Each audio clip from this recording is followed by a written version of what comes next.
Hi అండి, అందరికీ నమస్కారం. Welcome to my channel. ఈ వీడియోలో కొద్దిసేపటి క్రితమే టీడీపీలో చేరిన విడుదల రజని పూర్తి వివరాలు అయితే వీడియోలో ఉన్నాయి. వీడియోని ఎక్కడే కానీ స్కిప్ చేయకుండా ఎండ్ వరకు చూడేటప్పుడే పూర్తి ఇన్ఫర్మేషన్ అర్థమవుతుంది. అలాగే వీడియోకి ఒక లైక్ కొట్టండి ఫ్రెండ్స్. వీడియోలోకి అయితే వెళ్ళిపోతాము.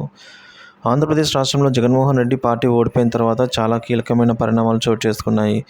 వైసీపీలో కీలకంగా ఉన్న నేతలను టార్గెట్ చేసి కేసులు పెడుతోంది తెలుగుదేశం కూటమి ప్రభుత్వం. ఎక్కడ అవకాశం దొరికితే అక్కడ వైసీపీ నేతలను ఇరుకాటన పెట్టే ప్రయత్నం చేస్తోంది.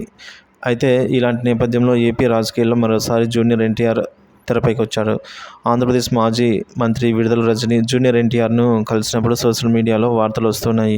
2 రోజుల కిందట జూనియర్ ఎన్టీఆర్ అలాగే విడుదల రజని ఇద్దరు ఫంక్షన్కు వెళ్లారట. ఆ సందర్భంగా జూనియర్ ఎన్టీఆర్ను చూసిన వెంటనే కృతజ్ఞత భావంతో విడుదల రజని నమస్కారం అయితే చేశారట. దీనికి ప్రతి నమస్కారం కూడా నందమూరి తారక రామారావు జూనియర్ ఎన్టీఆర్ చేశారు. ఆ తర్వాత రజని అలాగే విడుదల రజని అలాగే ఎన్టీఆర్ కాసేపు ఏపీ రాజకీయాల గురించి